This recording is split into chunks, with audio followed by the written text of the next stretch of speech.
Greetings and salutations, this is Imperator Vespasian and his trusty sidekick. Hello. We haven't made a video for a little while. We've had a few issues with my small one doing his exams, which he's thoroughly enjoying, aren't you? Marvellously. Marvellously. That's a little preamble for the video. Anyway, we are bringing you Spartan Armoured Hoplites from Victrix. These guys. We were in two minds as to whether or not to get the Spartans from Victrix or the new ones, which you can get from Warlord. But having had a look at the Sprues from Warlord, the arms are attached to the shields, and you may know by now when I make things I like to do a lot of weird things with figures, so it really limits the amount of options I can do converting figures, so I decided to go for these ones from Victrix instead. So that's a little point that I had. Anything you want to say as we start the video? Oh, we were talking about 300. The 300. All right. Okay. 300. One of my favouriteest films of all time. Love that film. It's awesome. These Spartans don't look anything like the Spartans in the film 300. For a start, For a start, they're wearing armour. Yeah, they were in armour. Good point. The real 300 in the 300 film would have worn lamella, this armour here. They haven't got a cloak. And they haven't got a cloak, yeah, good point. All Spartans were given a cloak, which I will go to later when I actually do the rest of the video. But anyway, that's the picture on the front. A few points about this picture. There's similar ones in Osprey's rather fine book on the Spartans. Great book, not entirely accurate. Most of it is, but there's a few bits that are wrong in it. The lamellar armour was common for most Greeks, so this is the armour the Greeks would have, bless you, would have mostly worn. The Spartans themselves were very lean, so they weren't big build. So the film 300 is inaccurate because they wouldn't have been all muscly. They weren't muscly, they were quite slim, very slender, but they were very tall. They were about a foot taller than the average Greek. Mainly because, why? Because they ate meat. Well done. Once a day. Yes, they ate meat, whereas the Athenians tended to eat fish. And people who eat meat grow taller. So, a lot of short vegans around. Right, on the back, we have a little bit of history and some shield designs. As far as shields go, Spartans only really started having the upside down V a little bit later on, more during the Peloponnesian War. So at the time the Spartans would probably have had multiple shield designs at the time of like Thermopylae, but you could have seen this emerging. But it was really Peloponnesian War that you really got the Spartan upside down V, but that's fine. These are fine for the Peloponnesian Wars, so you can use them for most of the periods where they fought. Right, I'll just pop them out of the box. Right, I can have the sheet. There we go, and I'll pop these on.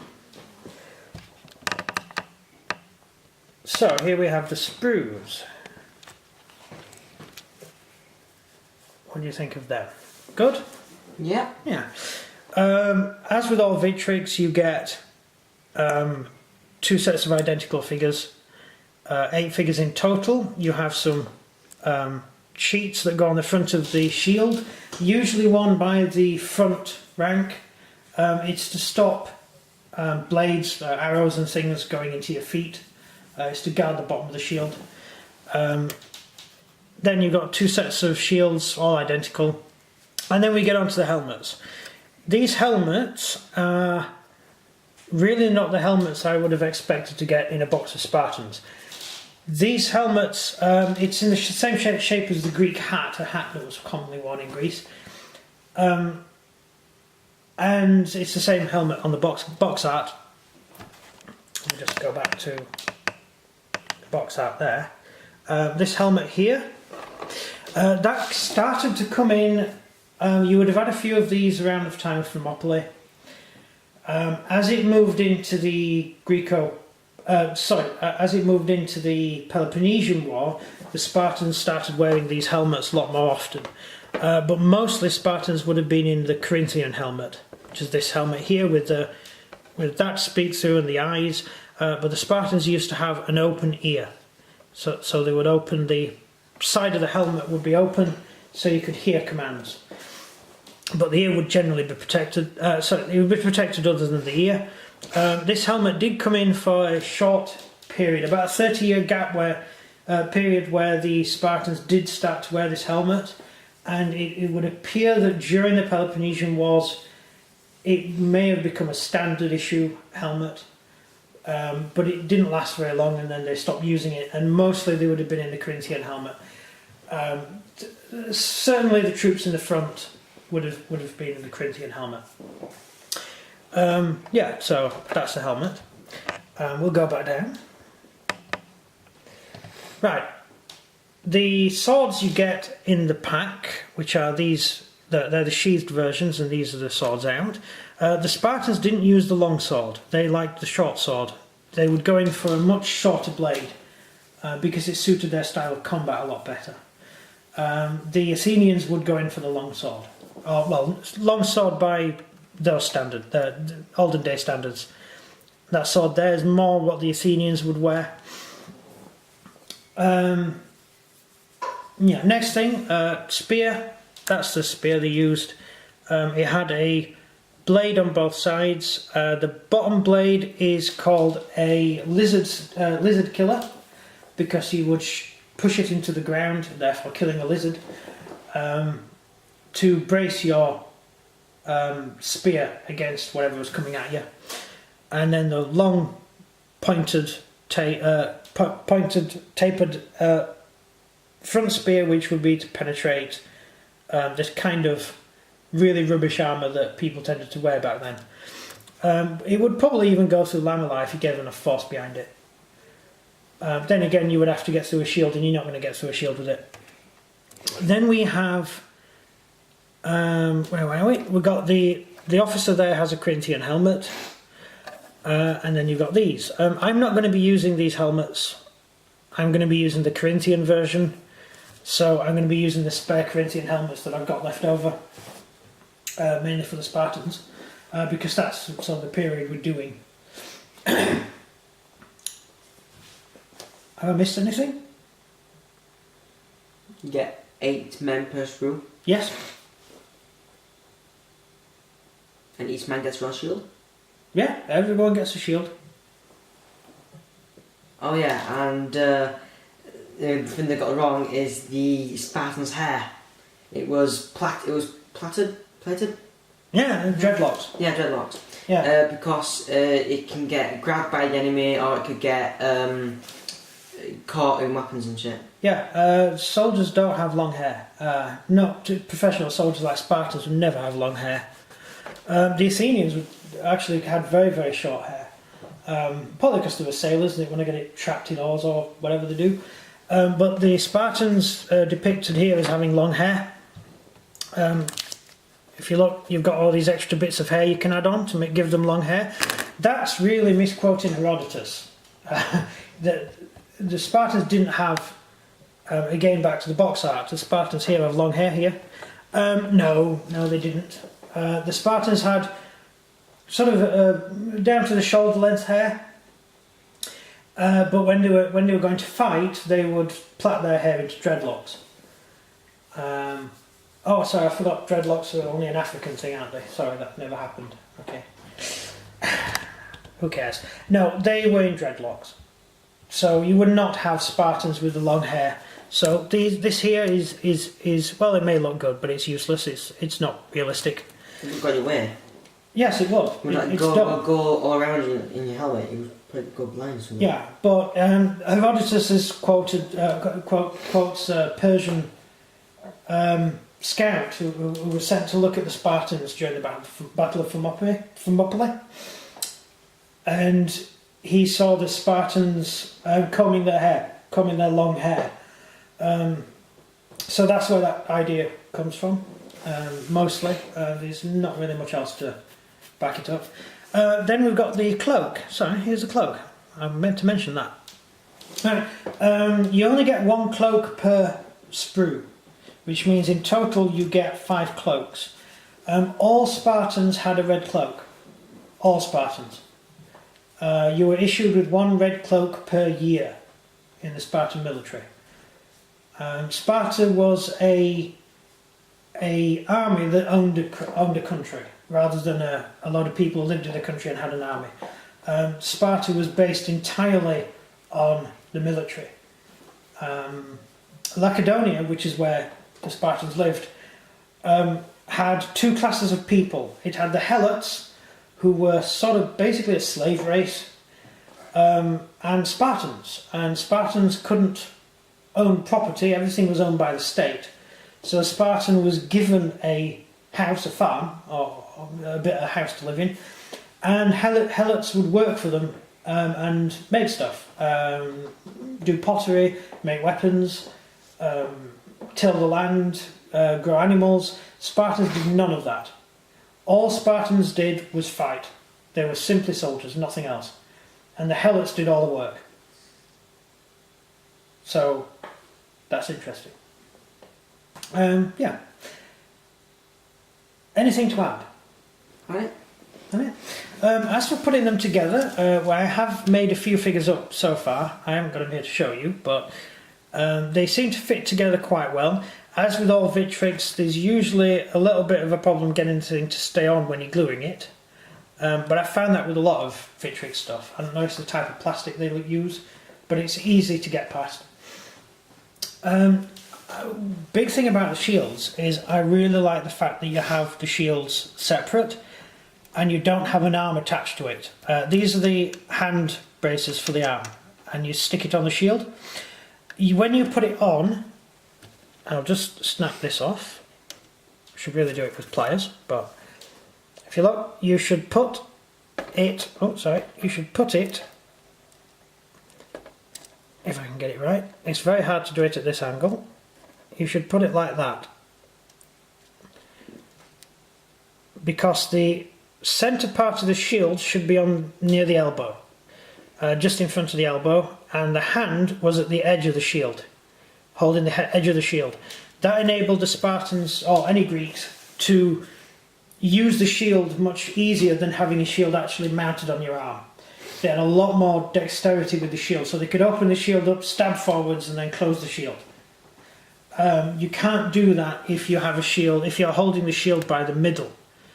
So Greeks didn't hold the shield by the middle. And I see a lot of figures where they're holding the shield, the hand is positioned in the middle of the shield, and that is inaccurate. That's not what they did.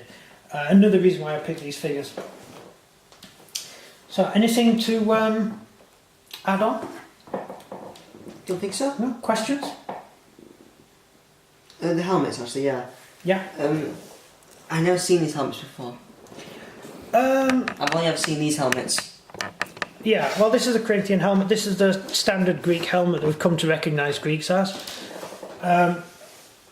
This is a later adaptation of this helmet. It's this kind of helmet that was usually used by light infantry types. Not Athenian light infantry, who would wear the massive crested helmet, so they'd look really impressive. So it was a very light helmet, and the idea was it would give you a lot more vision around and enable you to hear better. And the Spartans did adopt this helmet, but not sort of nationally. It would have been up to individual Spartans. There was no national armourer. You had stuff made to order. Same with the... you got the lamellar armour here. If you look on the figures, you have... those three are in lamellar. This middle one is in a breastplate.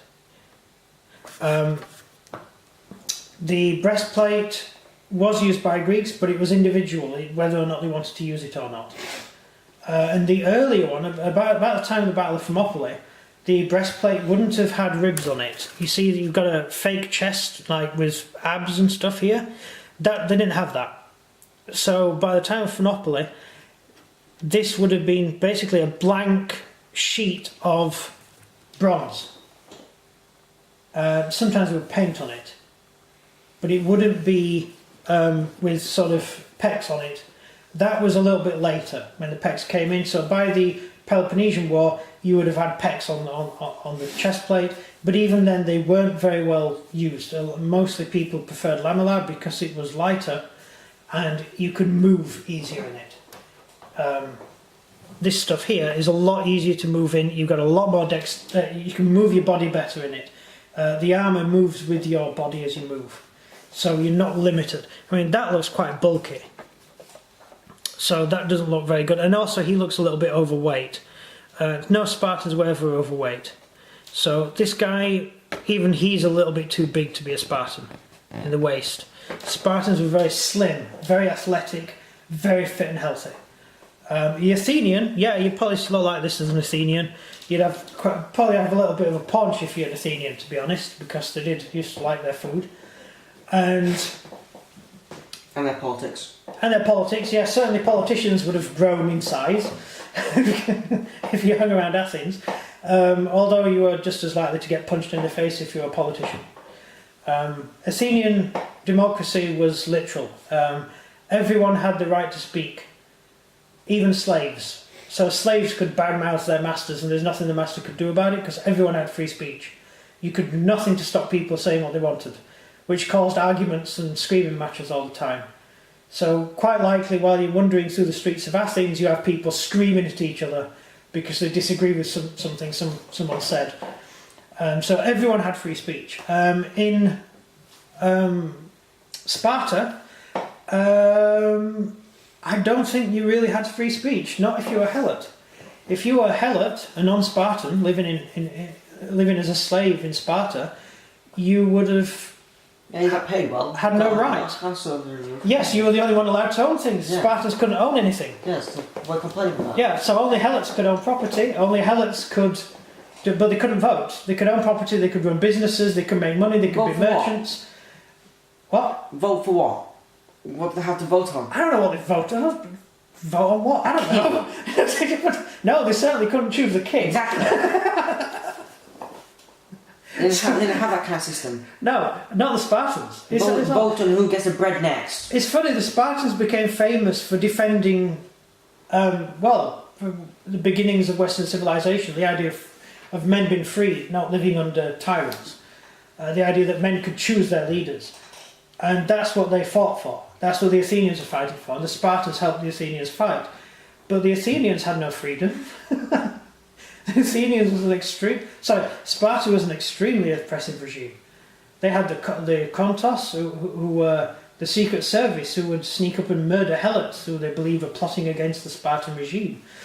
It was a scary place to live. However, they had to put guards on the border to stop Athenian slaves from running over the border into Sparta, because they would rather be slaves in Sparta than in Athens. And there were huge amounts there was quite a problem at the time.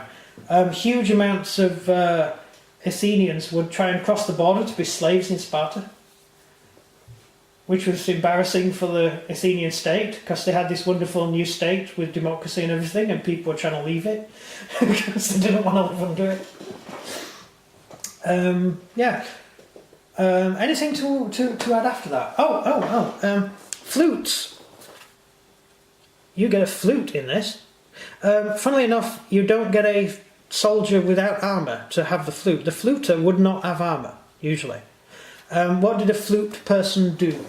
Help march. How? A beat. Yeah, they kept the time to marching. Like the British with drums. Well, any army with drums, yeah. The flute would be blown in order to keep time to marching. The Athenians would probably look, or any Greeks would probably look quite scruffy when they were marching. They would probably just sort of wander along. Whereas the Spartans would all be in ranks and columns marching along, looking very posh and professional. Whereas the Athenians would just turn up, sort of wearing underpants and stuff with their armour on the back. You can just imagine it, couldn't you? We're individuals, look at us. Let's see us all fight alongside each other under one command. That's not very individualistic. The Spartans also only had one commander. They had two kings. So if you were at war, one king would go away to fight and the other king would keep the country running. So in battle, you would only have one commander, and then you would have a captain to. If you want to break a unit off, you would have a captain who would go and do that. With the Athenians, you had 10 commanders who would all argue with each other over what they were supposed to do. That's democracy for you. Yeah, that is democracy for you. So it took them 5 days to fight at 4 days to fight at Marathon. They spent 4 days arguing over who should be in charge and when they should attack and what tactics they should use. And as it so happened, when Miltiades, who was the Greek commander's name at Marathon? Which one? The Greek commander, the guy who fled Persia. He was in the Persian army and they joined the Greeks. He was the king of one of the Greek city-states that had been occupied by the Persians. Miltiades? Something like that? No idea. Well, him and Themistocles were sharing command at the time, and there was a guy who was the overall CNC. His name begins with a P, and I forgot his name. I should really load this stuff up before I do videos on it. And they were the ones commanding, and they all agreed that they wanted to attack that day, which is how come they fought the battle. Which is why it didn't happen before then, because the commanders were arguing with each other as to what they should do. Because they couldn't agree. Yeah. Yeah. But that's by the by. So, any questions on the figure sprues? We'll actually go a lot more into the history and stuff when we do the figures. I think that's about it. But these are the figures you get in the box. I quite like them. As I said, I've already made a few up, and they do actually look really good when they're painted up. I've done some Carians and some Athenians so far, so I'm really looking forward to getting a full Spartan army into the battlefield. You also can get Unarmored Spartans, which are Spartans just in cloth. I have issues with that because there wasn't actually a period where the Spartans had no armour. The Spartans always wore armour, but there were a few battles where the Spartans were up against armies with a lot of light infantry. So the Spartans were too heavily weighed down in order to fight this light infantry, and so they took their armour off so they could chase the skirmishes. And it mainly took place during the Peloponnesian War, when they were fighting places like Corinth and Athens that had a lot of skirmishes, a lot of light infantry, javelin men and bowmen. So it was really a battlefield adaptation, not a standard thing of not wearing armour. If you're going to form a phalanx, you would be in armour. You would be wearing full armour if you're in phalanx. You would not fight with no armour on. That's just dumb. It's just really dumb. And I actually blame quite a few scholars for coming up with the idea that Spartans spent about 100 years not wearing armour. It's just childish. So, yeah, that's it. I think that's all I've got to say for this. We'll go on to battlefield tactics and stuff when we actually do the figures. Because this is just an unboxing video, I'm just giving you a bit of the history. Yep. Yeah. So, no more questions? Everything done? Right. So that's the end of the video. So if you enjoyed this video, please leave a like and subscribe, and comment down below what you think of the Spartans. I think they're cool. Although I wouldn't like to live in Sparta. I don't know. Would you like to live in Sparta? Well, I won't know anything better, would I? Well, let's face it, you'd be a And when I get older, I'd be kick-ass. Oh, you mean you want to actually be a Spartan? Yeah, I just like murder everyone. Right, how old are you? I am 16 years old. Right, you'd have spent the last 9 years... No, 9 years. You'd have spent the last 9 years training to be a soldier. Yeah. But I won't know anything better. So to me that'd be normal. Yeah. Oh well, yeah, okay. And also you can't get married until you're 30. No, I can't get married until a woman beats me up in the street. Yeah, that's how you got married as a Spartan, yeah. The woman picked the man. and the woman generally beat the man up. If the woman could beat the man up, then she could marry him. See, now you know... You didn't get a choice no matter. You didn't get a choice. So now you know why no one invaded Sparta. Because if the men were away fighting, there were only women left. And the women... You don't want that. The women would beat the men, so yeah, you don't want to invade Sparta, it's dangerous. The women would kill you. You don't stand a chance. Spartan women also used to wear large slits all the way up their skirts. So they could ride horses. And the Greeks found that very, very disrespectful because they thought women should wear long dresses and hide their legs, whereas Spartan women would have their thighs on display the whole time. If an Athenian wants to have a go at her, then they can. I'm not going to get involved. Yeah, you get beat up, yeah. Because Spartan women rode horseback, Spartan women learned to fight. They weren't wimps. They were tough. Right, so that's it. Yeah, everything from him. Have I said everything from Everything from me, everything from him, and goodbye. Thank you for watching. Goodbye. Sayonara.